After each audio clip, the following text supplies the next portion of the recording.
ممكن تكون اخطر الان لان فاضي مسعود اوزيل يستقبل الكره ويرجعها الى راموس. راموس ينقل الكره عاليه جهه بنزيما، حطها في الجول.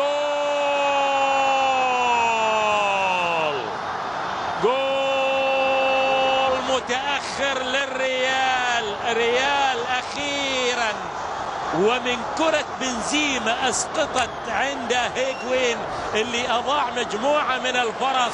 الان هيغوين يستفيد من كرة بنزيما، والحقيقة ان كريم بنزيما كما ذكرت متألق في هذه الايام. هو الان لاحظ معي العمل، اوزيل، راموس، الرأسية من كريم بنزيما تهيأت تقشرت امام هيغوين الذي يأتي ويسجل الهدف الاول للريال والهدف الشخصي السادس لمصلحة ريال مدريد. لاحظ سقط المدافع، استفاد من سقوط المدافع كريم بنزيما والرأسية، وبعد ذلك تسقط امام هيغوين، وهيغوين اذا يسجل وينقذ الريال لغاية الان من التعادل في هذه المباراة. فرحة كبيرة لان هدف متأخر جدا جدا